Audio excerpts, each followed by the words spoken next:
हाय नमस्कार सगळ्यांना. तर मी आज बनवणार आहे बघा शेवाळ्याची खीर.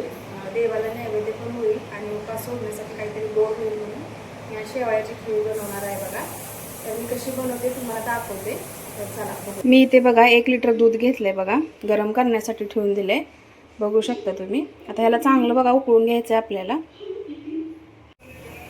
हे बघा दूध चांगलं उकळलंय बघा. चांगलं आपल्याला उकळून द्यायचं आहे. थोडंसं नॉर्मल थोडंसं आटवायचं आहे बघा दूध. तोपर्यंत आपल्याला याला उकळायचं आहे.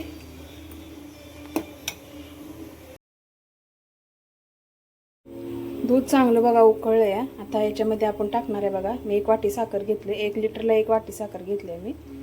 तर ही 1 वाटी साखर आपण याच्यामध्ये टाकणार आहे.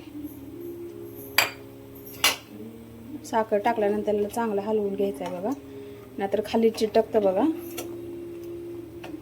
2 मिनटं चांगलं असं मिसळून घ्यायचं आपल्याला साखर दुधामध्ये.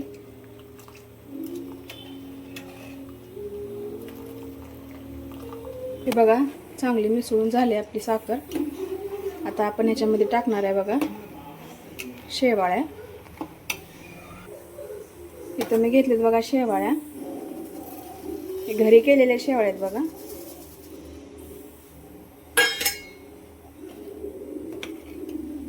आपण चांगला मिक्स करून घ्यायचे आहे. त्या चांगल्या शिजोसर उकळी आणून द्यायचे आपल्याला. चांगला दुधात शिजवून घ्यायचे आहेत बघा शेवाळ्या.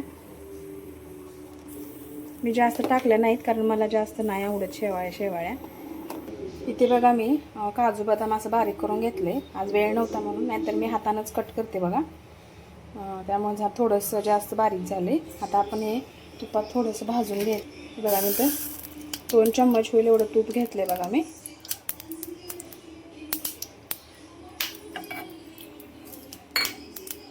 याच्यामध्ये आपण हे काजूचं केलेलं आहे की नाही हे टाकून घ्यायचं आहे. याच्यामध्ये चांगलं भाजून घ्यायचं आहे. बघू शकता.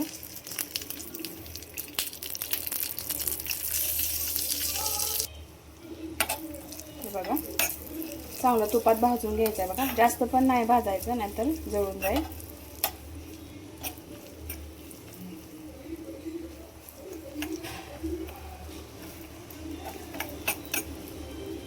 मी बास करते आता. आणि आता आपल्याला बघा गार करून द्यायचं आहे. चांगलं गार झाल्यानंतर आपल्याला ह्याच्यामध्ये टाकून घ्यायचं आहे. हे बघा हे थंड झाले. आता आपल्याला ह्याच्यामध्ये टाकून घ्यायचं आहे. चांगलं मिक्स करून घ्यायचं. 5 मिनिटं चांगलं शिजवून द्यायचं आहे बघा.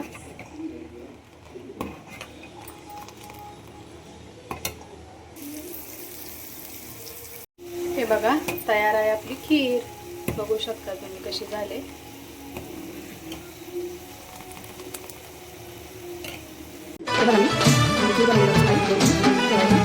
चांगलं भलं चांगलं भलं सिद्धनाथाला चांगलं भलं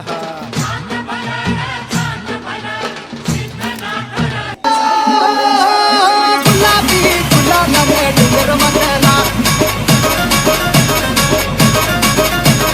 कैकाच्या फुलाचा रूप वेगळा. ती तुझी भारी अरे डंका तुझा ऐकून निघालो तुझ्या दारी. अरे कृपा करी माझ्यावरी हंगेला तू धावर.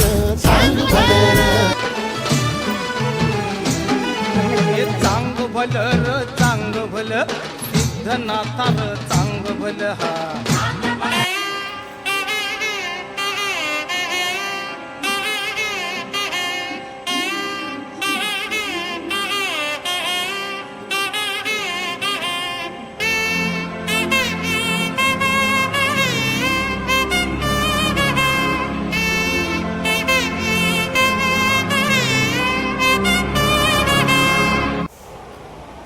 उपवास सोडायला बसले बघा. तर काय काय केलं तुम्हाला दाखवते मी जेवायला. इथे मी बघा वरण भात आपडा तळेत बघा, शेवाळ्याची खीर, उसळ आणि चपाती केली बघा. तुम्ही पण या सगळे जेवायला. तर आजचा तुम्हाला व्हिडिओ कसा वाटला नक्की कमेंटमध्ये सांगा. आणि व्हिडिओ आवडला असेल तर लाईक करा, शेअर करा आणि सबस्क्राईब करा. बाय.